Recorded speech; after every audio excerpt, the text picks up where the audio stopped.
Welcome, what's good, y'all, man? Welcome to episode number 6 of the Chris Rocket Podcast. I appreciate all the patience with all of y'all, man. All 5 of y'all that's watching, because I know it ain't that many. But I decided to wait until all the games, or a lot of games that came on throughout the weekend, and I love football, so I wanted to get as much knowledge as I could. I think last week I watched 5 of them. I watched a lot more this time. So yeah, I'm happy to bring to y'all a lot of my analysis of watching those games. Um, and of course, these are analysis based on what I thought, what I wanted to see. Of course, people, if you're a fan of these teams, you're probably looking at something else. But of course, me being an outsider, this is what I was looking at. Um, so it's gonna be really NFL heavy. I'm not the type to actually go reach for stuff.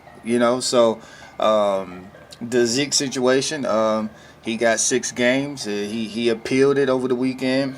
Um, they got to August 29th. I think that's when they'll start. Either they started or they come with a decision. I don't know.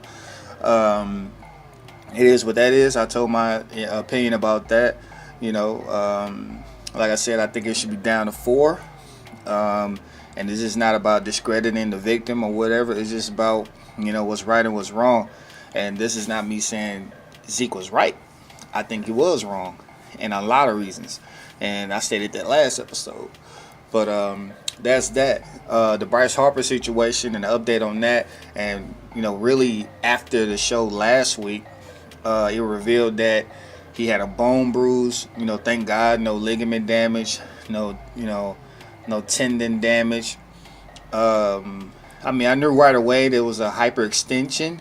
But you never know with those types of things. The way he slid off that bag, it really looked gruesome. Well, not too gruesome, but thankfully he didn't tear anything. He didn't break anything. Just a bone bruise, and probably a few weeks. He'll be back.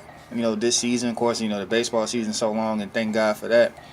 But one of the questions that were asked, how can we, what could be done next time to prevent this? And I put that question on, my Picks Crew page, and James Rogers brought out a good point. Why not make, bags that is made for rain, and when it rains, just bring those out.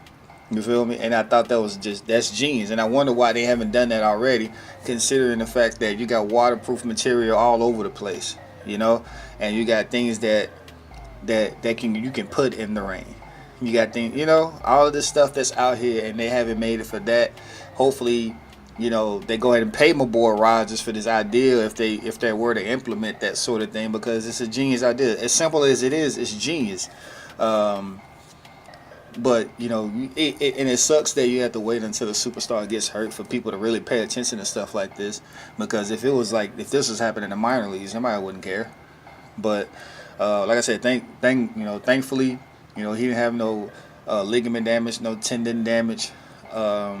Everything should be good. What else is going on? Nothing. Lots of NFL. I love the NFL. But just a really brief intro right here. And coming up, man, I'm finna go rapid fire with this NFL stuff. And I'm going to go straight through it. You are listening to the Chris Rocket Podcast, episode 6. Thanks for joining me. Yes, officer, I know it doesn't look good, these guys running a train on me and all, but the thing is, I'm an addict. A sex addict. Finally, a meta-addiction you can blame all your other addictions and insecurities on. That's right. It's time to give personal accountability one in the can. Read 13 Steps to Heaven today. 13 Steps to Heaven. Available wherever books are still sold. On the inside, you're an adventurer because nothing impresses people like having hobbies. I want to get that outdoorsy vibe, but I'm not an outdoorsy person. I really hate nature. On the outside, nothing impresses people like Crevice. The outdoor outfitter that gives you exciting hobbies and ensures you look the part. Hobbies aren't about doing something, they're about seeming interesting. Sports aren't about actually participating, it's about looking the part in the bar. Let's face it, guys into extreme sports could probably get a lot of chicks if they weren't self-absorbed turds. Crevice. We help you take the inside outside. Crevice, never stop pretending.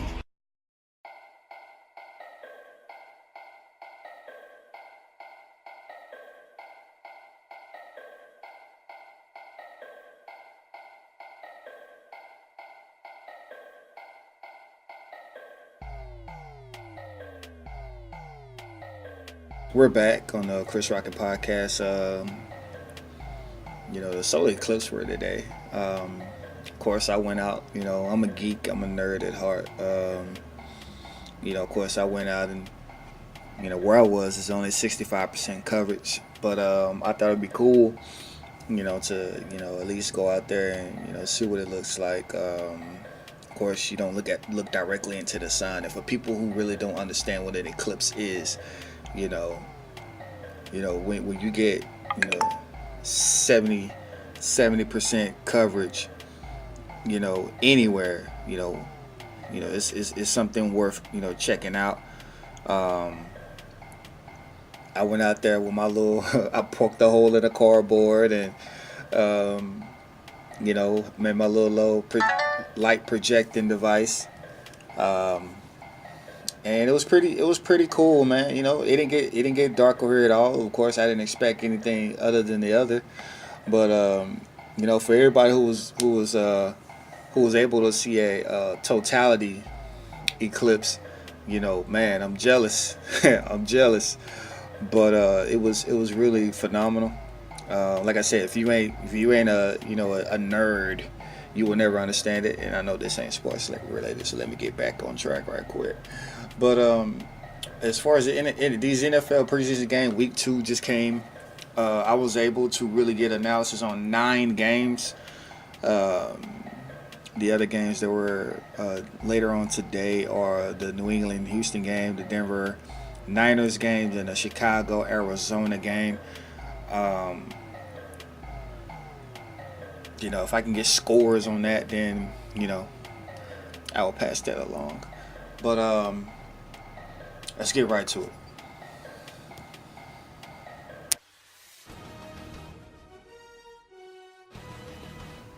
In the Miami versus Baltimore game, first of all, the field was terrible as hell. So the analysis in this might not reflect on who they actually are. But for the most part, I kept it to, analysis that is plausible. For Miami, Cutler played for the first time for Miami. I think he played very good. The offensive line gave him a lot of time. Of course, their offensive line is very underrated to me. Kind of sort of like Baltimore's, but their running game looks real good. They played Cutler in a quick pace. His throws look real good. I don't know why people knock Cutler so much. He's just really arrogant. He has that look on his face, like the douchebag look. But it looked like he really clicked with the receivers, especially Devontae Parker, who I feel like needs to break out, or people just ain't gonna have faith in him anymore. But he looked real good out there. Of course, he's playing under Adam Gase back in Chicago, so he feels comfortable in his offense. And I think Miami is going to be fine. They're not going to win the division, obviously, but like I said last week, man, they're really fighting to be second place, and they're really fighting for that wild card spot. And I think the way that Cutler played today is very hopeful. For Baltimore side of the ball, Wallace and Macklin played. Of course, Flacco is hurt, so Ryan Mallett started. Let me start with the defense right quick. Secondary is deep. Secondary looked real damn good. The Darius Webb get to slide back to his natural position. They have him playing the slot corner, and he just looked good flying around the place. Of course, he's a couple years removed from that ACL surgery, and Jimmy Smith is on the other side. He is coming off a knee surgery. knee injury. I think last year or the year before that. So man, they just running around the field looking real good, looking real comfortable. And for a secondary, when you have a front seven that takes care of business like Baltimore, it allows you to play real aggressive, knowing that, yo, I just got to cover my guy for a couple seconds. And it showed that team, to me, top to bottom, might be the best in the NFL. And yes, it's preseason. Yes, I get it. But just looking at how they fly around the ball, I think they might be the best. Now, offensively, you know, even though they had a makeshift offensive line, a lot of people like Yonder, you know, they wasn't playing. But, you know, Ryan Mallett is trash. Like, for potential, like, people been riding on his potential for a very long time. Ryan Mallett, to me, like, you are what you are. At this point in his career, you are who you are. He's there. Everybody's been waiting on him to finally put it all together. But to me, I don't think he's ever going to learn. I don't think he's ever going to figure out how to use that arm and how to really, you know, be that quarterback everybody's thinking he's going to be. There was a throw where he just kind of lobbed it, and he just kind of just like a pretty boy floater. You feel me? He's too damn tall to be making throws like the ones we saw against Miami, and it's really sad to me. It's really sad that really the way he's playing and he's allowing these opportunities. And now I'm not going to go on this Colin Kaepernick, he's better, you know, Kaepernick should take his spot type shit, but you know, I've been having these thoughts since when he played for the Texans, he played for the Patriots. He's just bouncing around everywhere, and everybody keeps saying, well, he's a strong arm quarterback. Strong arm quarterback. You know, he threw too many picks tonight. And these were picks that were like, what the hell are you doing type picks. I think after this year, if he hasn't shown you after this year, I think you just go ahead and just pull the plug. In the Buffalo-Philly game, we're going to start with the Buffalo side of the ball. Cordy Glenn was out at left tackle, and it showed that they really need him. That O-line was struggling in the pass blocking. I mean, the Eagles already have a really good front seven, so they just really collapsed. Shady McCoy did get some holes in there, but of course that's in the run game. That offensive line is a really good run blocking team, and if it wasn't for Tyrod Taylor just really scrambling and creating space, man, he would have got killed back there all game. The guy I like for Buffalo is Zay Jones, man. Zay Jones, I like him. I like the way he run routes. You showed the whole arsenal of the tree. He had this one real nice catch on the sideline, back shoulder fade. Kept his feet in. I like him. I really do. Maybe he can slide into that you know, eventual number one spot because they got Anquan Bolden. But I really like the future in him being in that number one spot at the wide receiver position. On the Philly side of the ball, LeGarrette Blount, Alshon Jeffrey, and Torrey Smith played. On Jeffrey's first catch, he caught a 9-yard hitch. Nothing new. In the beginning, Carson Wentz, it almost looked like he wanted to make everybody, feel like, yeah, they got a good connection between him and Jeffrey. So he kept looking for the real big play, the first couple possessions. Then after that, he really just settled down and took what the defense gave him. And that's when the 9-yard hitch route came in, and in the next play, he hit Jeffrey on a nice slant play. So I think if Wentz, he has the weapons, he just really need to look through his progressions.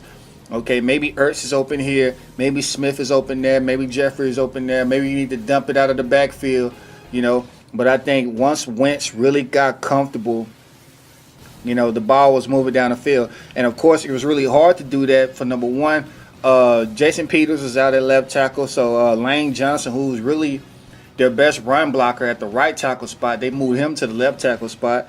So, I mean, that it showed that he had to throw it out a little bit more quick. And I think that's what happened.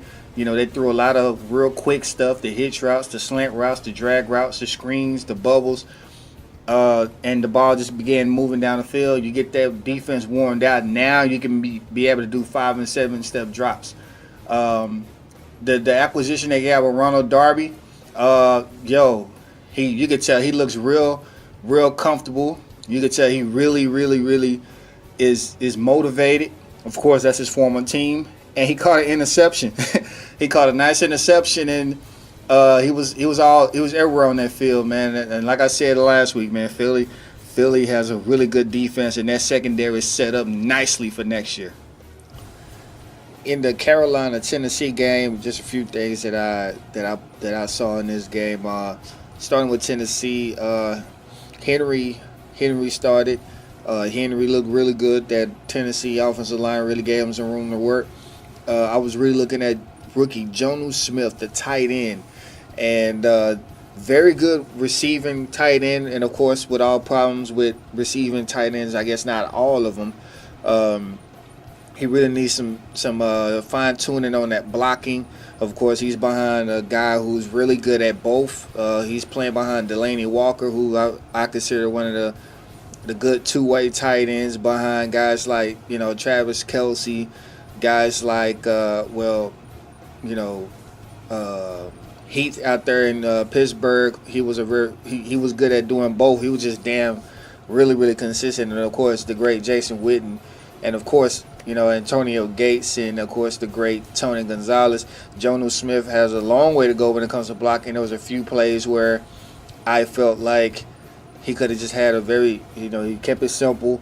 Keep your hands inside the pads and just turn your guy, seal that outside, allow your running back to hit that edge and get 4 or 5, maybe more yards.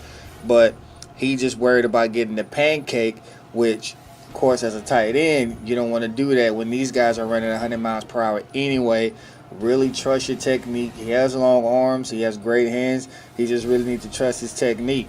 On Carolina's side of the ball, the first half was full of miscommunication. You had Funchess fumbling.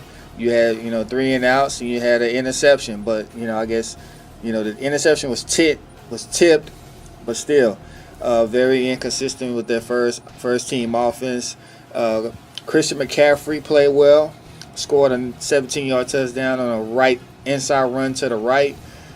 This guy is the real deal. This guy, he's very, very fast. I don't think he's ready to be an all-down back. I still think at this point right now, and at his size, I still think he's like a Danny Woodhead type. I still think he's like a Darren Sproles type. Probably get 75 to 100 carries. Maybe get 60 to 70 catches. Give you probably 1,200 all-purpose yards.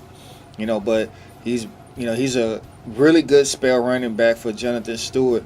This Carolina offense is it's going to be okay if their running game goes as planned. Gives him at least a decent threat, because Cam Newton can only do so much. Cam Newton, most of his runs come from designed, passes, and he probably just improvise. But when that offensive line can't block on a design run play for the running back, then of course everybody's not going to trust that. All right, then the Jets versus the Lions game. Got a few things about that as well. Christian Hackenberg started. Bilal Powell started. That offense, of course, in my training camp predictions, that team needs some help offensively. That defense is going to carry the team. It's going to always keep them in games because that defensive line is great with Wilkerson, Richardson, and and others. That offense is going to be horrible. They can't keep the quarterback upright. First of all, who is the quarterback? Because Hackenberg, he just can't cut it. Bryce Petty looked a little better, but they got our Darius Stewart, who I like, from Alabama, but these quarterbacks, they're not up to par. I honestly don't see them even averaging 14 points a game because it's just that bad on that side. They really need to figure that out. Who I saw I saw a familiar face on the Jets, Lil Mo Claiborne, former cornerback for the Cowboys. And, right now I'm looking at him and I'm like, you know what? Maybe I don't miss him because he was still getting burned. Got burnt on the touchdown pass from Stafford to Marvin Jones. And it wasn't even close. It was not even close, man. So, I wish him the best, though. On Detroit side of the ball, Amir Abdullah started at running back, which is interesting. Of course, he's the fastest running back that they have, but I don't think he's necessarily the best one. I guess let me go in order. The first team looked good in the passing game. Of course, you got Matt Stafford back there. You got Golden Tate. You got Marvin Jones. Their receivers are good. They still need a real weapon at tight end. I think, I guess, they can kind of skate by it, I guess. The O-line need to really work on their run blocking. Of course, pass, Matt Stafford does a real good job getting the ball out of his hands. He's been there, done that. He can adjust accordingly, but that without a running game, that passing game, you're going to see Matt Stafford keep throwing for another 5,000 yards. And the running back that I liked was Dwayne Washington. Real big dude. He can run, and he can run with some speed and quickness, and he also got a little power to him. So hopefully, he progressed throughout, the preseason and maybe get probably 75 to 100 carries this year and maybe get a little bit of work just like Amir Abdullah did. The thing about Amir Abdullah, he just needs to stay healthy. But I like Dwayne Washington over Amir Abdullah, but of course that's me. I'm not on that team, but I guess so. In the Tampa Bay versus Jacksonville game, this was really one-sided, to be honest with you. The score isn't indicative of what the game actually was, but as far as notes, it was really one-sided. For Tampa Bay, I really thought the first team looked real crisp, real smooth. There's still questions about Doug Martin. He is the key to that offense. You get your weapons. You drafted O.J. Howard. You get Deshaun Jackson to take pressure off of Mike Evans, or the other way around. Deshaun Jackson, can be open a lot more. When Evans gets a lot of attention. And then, of course, you got O.J. Howard down low. But Doug Martin is that key to that offense. He had 1,400 yards here, then you get 400, then another 1,400 yards, then another 400. The question is, which Doug Martin are you going to get this year? He's suspended for the first 3 games. It was part of a 4-game suspension. He served the first game, the last game of last year. And, he will be the key to this offense. Now, for Jacksonville, Fournette was out. Had a minor toe injury. I think he said he got stepped on during practice or whatever, but they're being real cautious with that. TJ Yeldon came in horrible. That's a guy who, really, really just shocked me, man. Like I kind of thought that when they drafted him, he was going to give that running game a boost. They haven't had a good running back since Maurice Jones-Drew, and before that, it was Fred Taylor. So, Jacksonville has always had a nice stable of running backs, and before Fred Taylor, it was Natron Means. So, this running game needs to be at least average for these wide receivers to be, okay, they got good wide receivers. Hearns, Robinson, Mercedes Lewis he's a very consistent tight end, can do it all, 50 catches, 500 yards, very consistent.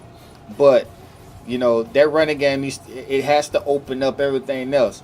And watching this passing game, it was Blake Bortles.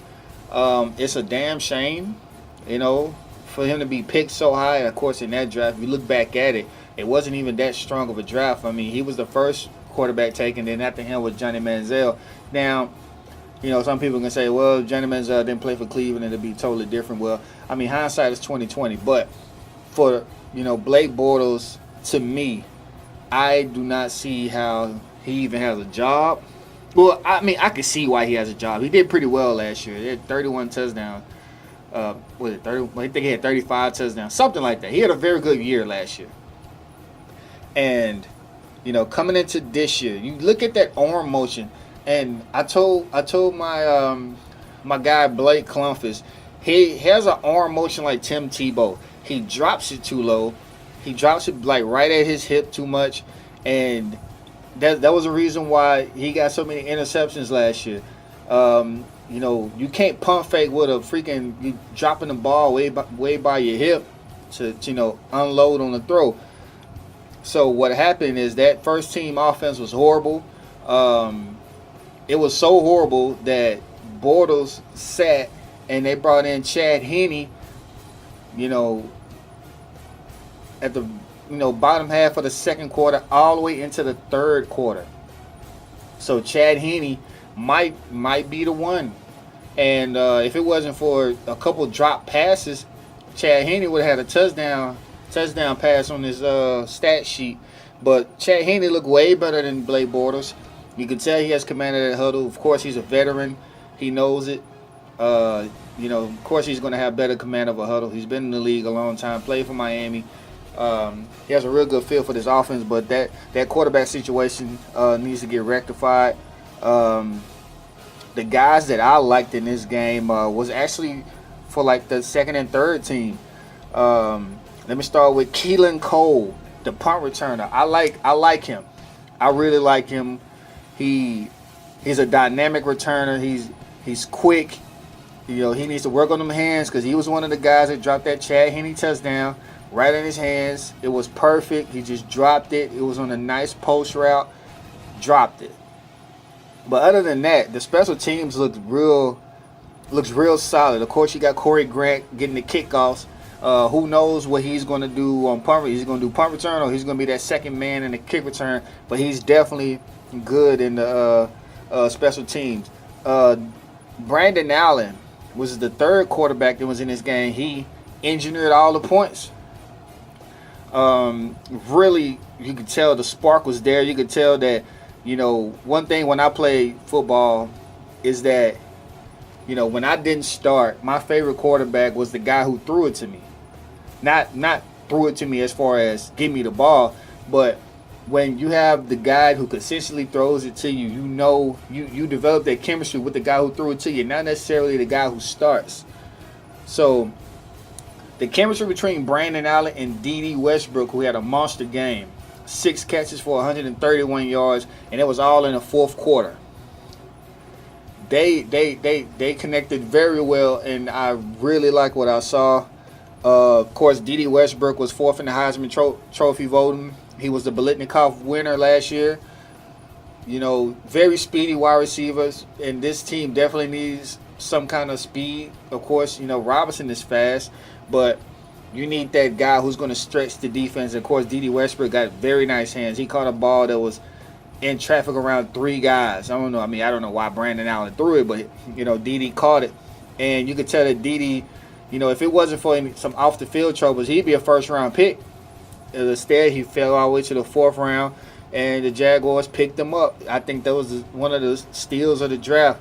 But D.D. Westbrook and Brandon Allen, to be honest, if I could see another real good game out of Brandon Allen, shit, you might be Blake. You might be third string, unless most likely they're gonna let Blake. If I were the coach, I would let Blake sit for the first 4 or 5 games. Really, just learn from the sidelines, and tighten up your mechanics.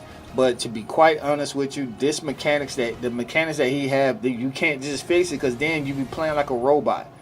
If it's not natural, it can't be fixed. And so you might have seen, and I'm going to call it, you might have seen the beginning of the end for Blake Bortles. Bring in Chad Henne, let Brandon Allen come in and learn from the sidelines and come on in, because D.D. Westbrook is obviously the future over there. They're going to develop him as well, and them two, they already got chemistry. And Brandon Allen is a mobile guy. That's what you need.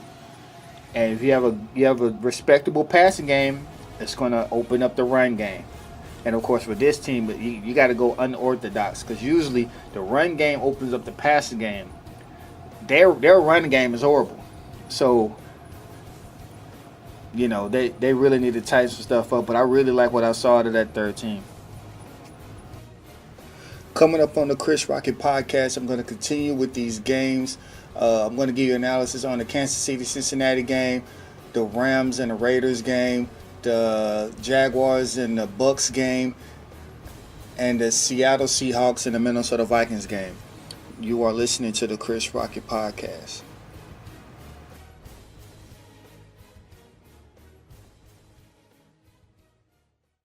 Adrenaline junkie?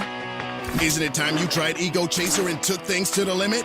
Enjoy these sexy shots of extreme sports and base jumping. But we mostly sell energy bars to desperate middle-aged men who haven't played sports for years, but are suddenly obsessed with triathlons. Hey, you could be a super athlete, even though you have an office job and a family you ignore. You don't have time for real friends. You're a warrior. It's an energy bar that's all about you. How big is your Ego Chaser? I used to enjoy lighting up a bowl of black tar heroin at work, but with today's climate, you can't smoke anywhere. That's why I got the Electro-Toke electronic pipe. You hear that? It sounds like I'm freebasing smoking a pipe, but it's electronic. Looks like a bass pipe, feels like one, tastes like one, and most of all, it feels real. That's because the real chemicals you enjoy are being delivered by harmless water vapor. It uses highly sophisticated micro-automation technology to make the consuming of hard drugs healthy, discreet, and pleasurable. And it's completely safe. Pick from many different cartridges and flavors. Peanut butter flavored meth, cheesecake cocaine, bubblegum flavored heroin, just to name a few. Finally, there's a safe and discreet way of blazing a bowl.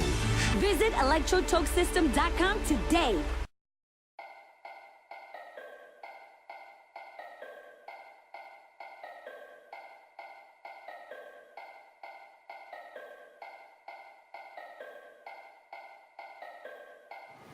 Welcome back to the Chris Rocket Podcast, and as we speak, there was a developing story about Odell Beckham Jr. It appeared as if he got hit low in the lower leg area. He was in a considerable amount of pain. The team is saying it's a high ankle sprain or ankle sprain.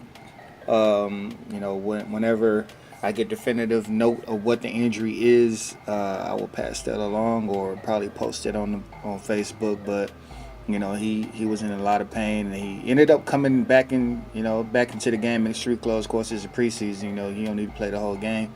But a very scary moment for the Giants and Giants fans. Even me as a Cowboys fan, I don't want nobody to get hurt because the first thing you're going to hear if he was out and then the Cowboys win, well, if Odell would have played, then y'all would have lost, and y'all lost 2 times last year, so what are y'all going to do now? And we got Brandon Marshall, so y'all really would have got blowed out.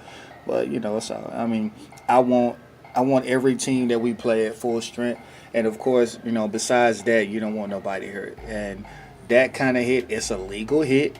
Just to be fair, even if that was a hit on Dez Bryant, it's a legal hit. Since you can't hit guys in the head, you gotta hit them somewhere. And of course, I haven't seen the whole play. I haven't seen how he was engaged, if that was something deliberate. All I can go off of is the clips the people post on Twitter. There are some offensive players out there who are showing their displeasure, of course, but for the most part, people were saying it's a legal hit. As a defender, where else are you going to hit? Odell Beckham, he appears to be walking around. It doesn't appear to be too serious. Otherwise, he'd be in crutches or something like that. But I'm actually glad that it's not as serious as what it looked. But yeah, all right, let's continue into these games. In the Kansas City-Cincinnati game, Cincinnati struggled scoring points. Were down big all the way through the third quarter. Kansas City side of the ball, Spencer Ware started. But going back to when I was doing the interesting positions in camp, that running back position, I needed to see who was going to come out on top in that position, and Kareem Hunt and C.J. Spiller, the veteran, the 8-year veteran. Kareem Hunt and C.J. Spiller, they look real good, and it almost brings hope to that running game, and of course that passing game with Tyreek Hill.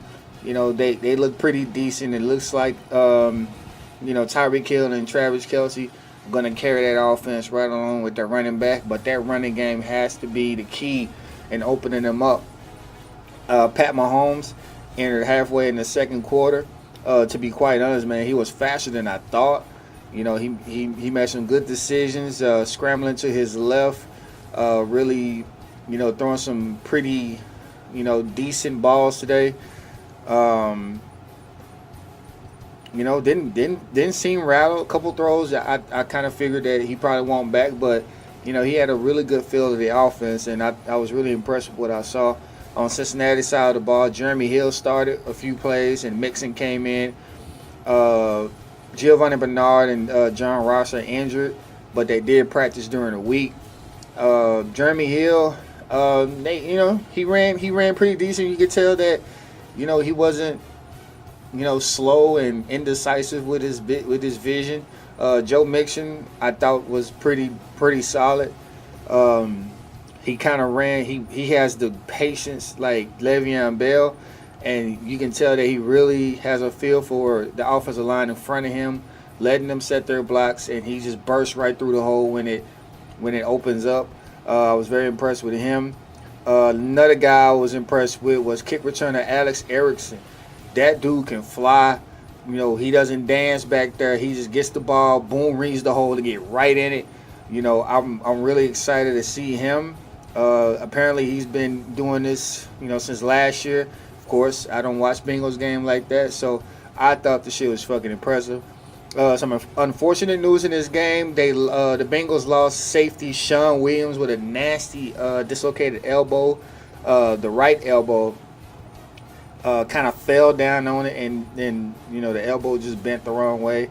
Obviously he's out indefinitely. I would guess probably 8 to 12 weeks, because that looked nasty. Of course, the MRI will reveal the exact timetable, but dislocated. That's definitely a dislocated elbow, and it just looks real nasty. If you would go look at it, if you're squeamish, I wouldn't go look at it. Seeing people, body parts bend the wrong way, I wouldn't go look at it. But those are the things that I saw in the Kansas City Cincinnati game. The Rams Raiders game, I saw quite a few things in this game. Let me start with the Rams. First team did good, passing down the field. Capped that off their first drive with a touchdown pass to Cooper Kupp, who I feel like is really impressive so far in the preseason. Watkins caught his first catch as a Ram. He caught it on a 6-yard drag route. It was pretty much really back and forth all the way down to the end. Sean Mannion came in and did a really good job engineering a late touchdown drive to put them up with 1:11 remaining. On the defensive side of the ball, pass defense needed lots of help. They were able to get an interception on the second series, but gave up a long pass to Cooper with 3 defenders and a touchdown catch and run by Crabtree. That pass defense needs lots of work, but I think let's see how they do the next game. On Oakland side of the ball, the first team offense is as advertised. I mean, basically they're just trying to, just keep the oil, pumping in that engine. Marshawn Lynch played for the first time. Played one series, had 2 carries, 10 yards, really looked good. E.J. Manuel came in and struggled. 3 for 9 passing, coming off a game where he was 10 of 12, so he got to work on being consistent. Connor Cook came in, did a much better job, marched the team downfield and scored. Wish he could have been better on that last drive to actually win the game. But, Cook played much better than EJ, which is going to create a question about that backup quarterback spot. I think he pretty much done closed the gap on that backup quarterback spot. We'll see for the next game. Defensively, the first team defense is sexy, but it wasn't cute. They're sexy because everybody's thinking, Khalil Mack. First thing they think about is Khalil Mack. But people need to realize Khalil Mack is it takes 11 guys. And yes, Khalil Mack's going to get 18, 19 sacks. But when you give up big plays, that it really negates all of that. Yeah, you get a sack on first down, second and 15, you give up a 22-yard play. What was the point of the sack? And the first team defense gave up an 8-play, 85-yard drive, and then a 8-play, 47-yard drive. Of course, it was the interception, the turnover by the offense, but still, you let that team just roll down the field on you. That's something they definitely need to work on. I mean, Goff was perfect for the first 2 straight drives. I think he was like 6 for 6. And these weren't like dink and dunk plays. These were, medium range passes. I mean, these were long passes. And I think this is the aspect, and this is what preseason is for. You work on this type of shit, but they were 22nd ranked in defense last year. But I mean, who knows that from the fact that Khalil Mack had 20 sacks. In the Tampa Bay versus Jacksonville game, this was really one-sided, to be honest with you. The score isn't indicative of what the game actually was, but as far as notes, it was really one-sided. For Tampa Bay, I really thought the first team looked real crisp, real smooth. There's still questions about Doug Martin. He is the key to that offense. You get your weapons. You drafted O.J. Howard. You get Deshaun Jackson to take pressure off of Mike Evans. Or the other way around, Deshaun Jackson, can be open a lot more, when Evans gets a lot of attention, and then of course you got O.J. Howard down low. But Doug Martin is that key to that offense. He had 1,400 yards here, then he get 400, then another 1,400 yards, then another 400. The question is, which Doug Martin are you going to get this year? He's suspended for the first 3 games. It was part of a 4-game suspension. He served the first game, the last game of last year, and he will be the key to this offense. Now for Jacksonville, Fournette was out, had a minor toe injury. I think he said he got stepped on during practice or whatever, but they're being real cautious with that. T.J. Yeldon came in horrible. That's a guy who really just shocked me, man. Like, I kind of thought that when they drafted him, he was going to give that running game a boost. They haven't had a good running back since Maurice Jones-Drew, and before that, it was Fred Taylor. So, Jacksonville has always had a nice stable of running backs, and before Fred Taylor, it was Natron Means. So, this running game needs to be at least average for these wide receivers to be, okay, they got good wide receivers. Hearns, Robinson, Mercedes Lewis he's a very consistent tight end, can do it all, 50 catches, 500 yards, very consistent. But, that running game, it has to open up everything else. And watching this passing game, it was Blake Bortles. It's a damn shame, for him to be picked so high. And of course, in that draft, if you look back at it, it wasn't even that strong of a draft. I mean, he was the first quarterback taken, then after him was Johnny Manziel. Now, some people can say, well, Johnny Manziel didn't play for Cleveland and it'd be totally different. Well, I mean, hindsight is 20/20. But for, Blake Bortles, to me, I do not see how he even has a job. Well, I mean, I can see why he has a job. He did pretty well last year. He had 31 touchdowns. I think he had 35 touchdowns, something like that. He had a very good year last year. And, coming into this year, you look at that arm motion, and I told my my guy Blake Clumphus, he has an arm motion like Tim Tebow. He drops it too low. He drops it like right at his hip too much, and that was the reason why he got so many interceptions last year. You can't pump fake with a freaking, you dropping the ball way by your hip to unload on the throw. So what happened is that first team offense was horrible. It was so horrible that Bortles sat and they brought in Chad Henne, at the bottom half of the second quarter all the way into the third quarter. So Chad Henne might be the one.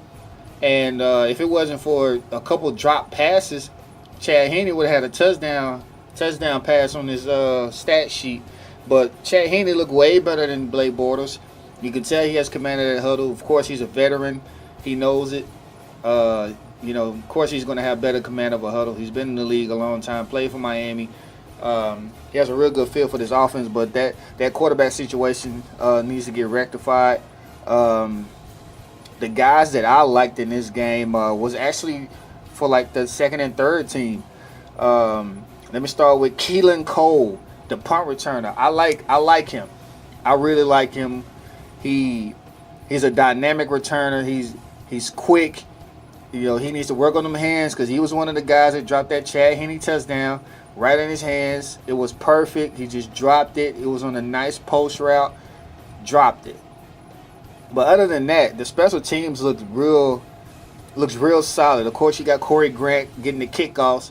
Who knows what he's going to do on punt return? He's going to do punt return, or he's going to be that second man in the kick return. But he's definitely good in the special teams. Brandon Allen was the third quarterback that was in this game. He engineered all the points. Really, you could tell the spark was there. You could tell that, one thing when I played football is that, when I didn't start, my favorite quarterback was the guy who threw it to me. Not threw it to me as far as give me the ball, but when you have the guy who consistently throws it to you, you develop that chemistry with the guy who threw it to you, not necessarily the guy who starts. So the chemistry between Brandon Allen and D.D. Westbrook, who had a monster game, 6 catches for 131 yards, and it was all in the fourth quarter. They connected very well, and I really like what I saw. Of course, D.D. Westbrook was fourth in the Heisman Trophy voting. He was the Biletnikoff winner last year. Very speedy wide receivers, and this team definitely needs some kind of speed. Of course, Robinson is fast, but you need that guy who's going to stretch the defense. Of course, D.D. Westbrook got very nice hands. He caught a ball that was in traffic around 3 guys. I don't know why Brandon Allen threw it, but D.D. caught it, and you could tell that D.D. If it wasn't for some off the field troubles, he'd be a first round pick. Instead, he fell all the way to the 4th round, and the Jaguars picked him up. I think that was one of the steals of the draft. But D.D. Westbrook and Brandon Allen, to be honest, if I could see another real good game out of Brandon Allen, shit, you might be Blake. You might be third string, unless most likely they're gonna let Blake. If I were the coach, I would let Blake sit for the first 4 or 5 games. Really, just learn from the sidelines, and tighten up your mechanics. But to be quite honest with you, the mechanics that he have, you can't just fix it, because then you be playing like a robot. If it's not natural, it can't be fixed. And so you might have seen, and I'm gonna call it, you might have seen the beginning of the end for Blake Bortles. Bring in Chad Henne, let Brandon Allen come in and learn from the sidelines and come on in, because D.D. Westbrook is obviously the future over there. They're going to develop him as well, and them two, they already got chemistry. And Brandon Allen is a mobile guy. That's what you need. And if you have a respectable passing game, it's going to open up the run game.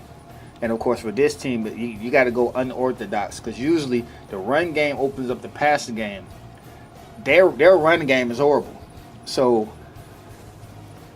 they really need to tighten some stuff up. But I really like what I saw out of that third team. In the Seattle-Minnesota game, everything looked pretty vanilla, but I just got a few things about this game, not that much. Eddie Lacy played. Eddie Lacy looked good. Have you noticed I didn't say Eddie Pastry? Because when he ran, he actually looked, the playing weight that he was at least a couple years ago. You can see he still got that. He got that burst back.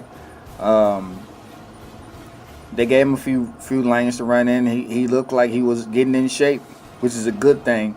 Minnesota, Hey, I was real impressed with Stephon Diggs. I've been sleeping on him, man. I will definitely admit that Stephon Diggs is the real deal, man. But that offense need to tighten up on the running game. Dalvin Cook really didn't get that many lanes to run through. Sam Bradford did the best he could. I still have no idea when Teddy Bridgewater will be available. But, of course, coming off that injury that he had, of course, they're going to take precaution. He's still a young dude, so maybe he comes in week 8. Maybe he comes in week 12. I don't know. But they definitely need to see him. But the player I liked in this game, and hearing from everybody on Twitter, in the sports world, he did it last week. This guy, Kaysen Williams, for the Seahawks, number 18. This guy is incredible, man. Getting the jump balls, getting the spectacular catches. Of course, on one of them he dropped, but this guy is exciting. This guy is really, he's making Jermaine Kearse, kind of nervous over there. And to be honest, I think that team need a guy. They need another playmaker over there, other than Doug Baldwin and Jimmy Graham. They need receivers to make plays. Jermaine Kearse, I kind of feel like he's kind of like, my job can't be taken type shit. But they had a guy named Chris Matthews who was like 6'5", and I thought he was going to be the one, but I guess not. But this guy, Kaysen Williams, he's turning some heads. That dude got Ricardo Lockett, who I think had a broken leg. He should be back. I think he's going to be like the slot corner. But Kaysen Williams, I think he has a really, really good case to make the team. And, of course, he made a couple special teams tackles that I like. And, of course, with you being that 3rd, 4th, 5th receiver, you have to play special teams. And, he plays special teams like that. He's going to make the squad. But I really think that he's knocking on the door on that 3rd wide receiver position, maybe even the 2nd wide receiver position, because, like I said, Ricardo Lockett, they will have him in a slot. And, of course, Casey Matthews being a big dude. Not to say that a slot receiver is restricted to height, but the slot receiver is really restricted for someone that's really quick. And Lockett is really the quickest one. And, of course, Baldwin is quick as well. But, I mean, I guess it really depends on what package you got, because they can put Doug Baldwin in the slot as well. But, I mean, Doug Baldwin, he can line up anywhere. But I'm going to keep my eye on this guy, Kaysen Williams, man. But he looked real good in this game. Here's a look at the upcoming week for week 3 preseason game, which is really the dress rehearsal game. So it's going to be a lot of analysis on real starters. This is where I really get my definitive look at, how teams are going to look for the season. Thursday, Miami at Philly. Then Carolina at Jacksonville. Friday the 25th, Patriots, Lions, Chiefs, Seahawks. Then Saturday you got Jets, Giants, Falcons, Cardinals, Bills, Ravens, Colts, Steelers, Browns, Bucks, Raiders, Cowboys, Chargers, Rams, Texans versus the Saints. You got Green Bay versus Denver. And then Sunday you have Chicago, Tennessee, Cincinnati, Washington, and then San Francisco, Minnesota. That looks like going to be another Monday upload, because I'm going to make sure I get my analysis on every single one of these games, or at least as many games as I can. I enjoy watching these games, to be quite honest. I just love seeing, and especially watching these games from like the local perspective as opposed to like the national perspective. Of course, some people just don't want to hear a biased opinion about a certain team. I like it, to be honest, and it gives you that extra insight on certain players, because national guys, they just know the main guys, or they know just notes from someone give it to them, as opposed to the person who is local. They can have that inside knowledge on certain players and their backstory and all that, and I love it. And that's why I like listening to the local sports radio, the 92.3 The Fan, the 670 The Score in Chicago, all these different radio stations, just to get a local's perspective on certain players that you don't even know players that on the bubble that just come out of nowhere, but you can be like, yep, I remember them talking about that guy. It's no surprise that he ended up being a starter, and that's what I like, and this is why I do it. Of course, my dream is to be a scout.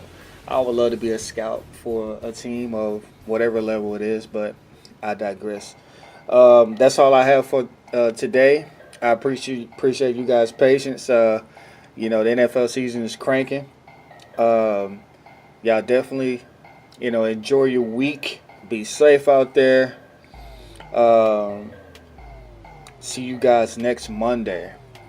You have been listening to the Chris Rocket Podcast.